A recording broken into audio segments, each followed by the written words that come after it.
and let us all do we can to build a better future. Let's get started with our first segment. So we're going to talk about Senator Kristen Sinema. That's right, because once again, she was confronted by a constituent, a voter of hers, someone who probably supported her, knocked on doors for her in the state of Arizona. Believed in her. Yeah, believed in her, thought she was going to do something. First, I want to actually read her tweet. If we can, let's pull it up real quick so our viewers can see it.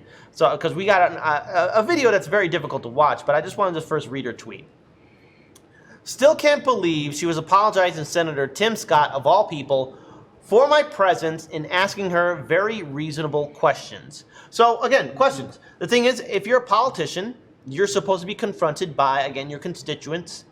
They have every right to ask you questions. You're supposed to represent them, be it at the state level or at the federal level. If you are a senator or House representative at the state or federal level, you are beholden to your constituents. And if you're not beholden to your constituents, well, then you need to move aside. You don't belong in office.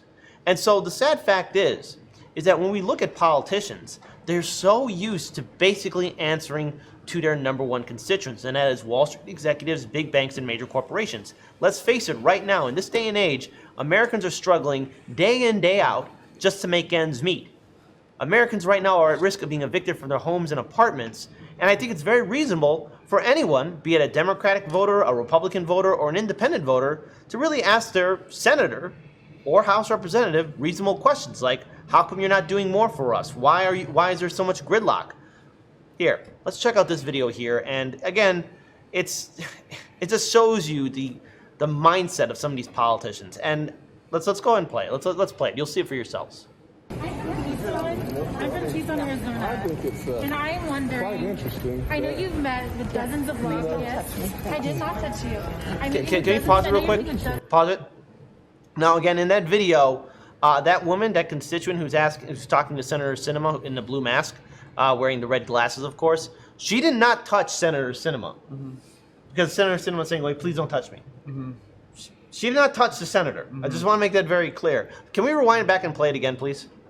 Thank you. I'm from Tucson, Arizona. I think it's and I am wondering, quite interesting. I know you've met with dozens of lobbyists. I did not touch Look you. at this I mean, snap with right dozens, there. I know you're meeting with dozens of lobbyists. I know why they can't play basketball. Talking with corporate donors about the package. that's obviously. How many times will you meet with constituents? How many times have you met with constituents in negotiating bills? Sorry about that. Pause it right there. Senator Sinema is now saying, I'm sorry for this, talking to her other fellow senator. What? Wait. The people don't work for you. You're supposed to work for the people. And the thing is, again, as I said before, during 2020, millions of Americans were abandoned. Our politicians abandoned us. And yet Sinema is saying, oh, I'm sorry for this. I'm sorry for this. Don't touch me. I'm going to ignore you. I'm going to ignore you. Let's continue playing the rest of the video. I want you to meet with my family, my constituents. I can have them meet you next week.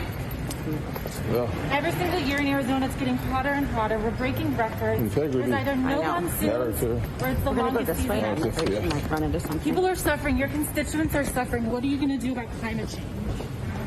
Next week in Glasgow could be the last chance. Please answer me, Senator. My family, my She's house, like we're a from deadbeat dad Tucson, we're running away constituents. from custody. Thanks for your work, sir. Pause it right there. There was one guy who thanked Sinema and said, thank you for your work. The person who thanked her for work was probably some sort of lobbyist or banker or hedge fund manager. Because, let's face it, so many reports have come out about Sinema basically taking large amount of corporate donations, and she's just doing everything she can to make sure that her donors are benefited. Daniel. I just think that we should return the favor, and if we see Sinema on the street in need of help, urgent help, maybe medical, we should just follow her lead and ignore her. And just ignore it. Just ignore it. Why not? But there's a bigger picture to this, because we have gotten a lot of pushback from a lot of people saying, well, we're too hard on Democratic lawmakers, and we're not giving them a chance, and maybe we're pressuring them too much.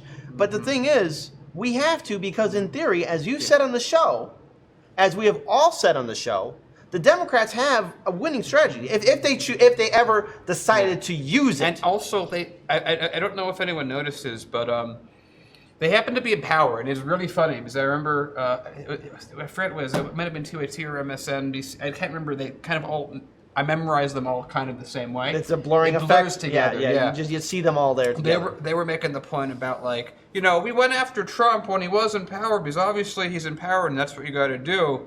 And now we're doing it to make sure he doesn't get back into power. So you're admitting that he's not in power and that's something to do. But those same people then turn around and go, you shouldn't go after the Democrats because they're in power, because they agree with us. It's just, again, these are people that are literally saying, ooh, ooh, ooh, blue. I like blue, blue, blue, blue. That's their argument. Blue, a color, a color.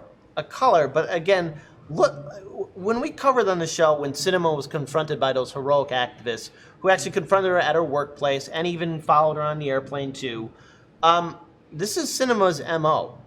She's choosing to ignore her supporters. She is choosing not to answer people when people are right now legitimately very frightened and scared about the current political environment and this economic environment that we are all in. And everyone has every right to ask the question to these politicians, what are you doing to help us? Because again, even as we speak, Americans are being evicted from their homes. Even as we speak, Americans are dealing with student debt and medical debt. So the thing is, to Senator Sinema and even to the Republican lawmakers, where are you at? What are you doing to help us? How come we're not getting any relief? And how come this $3.5 trillion reconciliation bill, how come it's being gutted and bled dry and being led by people like Manchin and Sinema, who are dictating that, oh, families shouldn't get enough medical leave or emergency leave or any other kind of benefits? Is this the kind of environment that Sinema supports? And the answer is yes. Because the thing is, I said this on the show, these lawmakers, these politicians, 90% of the time, they're on the phone calling their donors to get more money so they can get ready to hit the campaign trail, so that they can get reelected, so that they can write legislation to benefit their donors, so they go right back to making more phone calls so they can get more donations for the next election cycle. It's like, I can't say this anymore, like, directly, because it's just a mathematical truth. Sinema kills people with her actions and inactions. So when people act like, oh man, you guys need to be more tactful, every time that someone's tactful, an American citizen dies. Exactly. And I think it's very important to note as well as we go forward, don't rely on these politicians to help you. They don't give a damn about any one of us.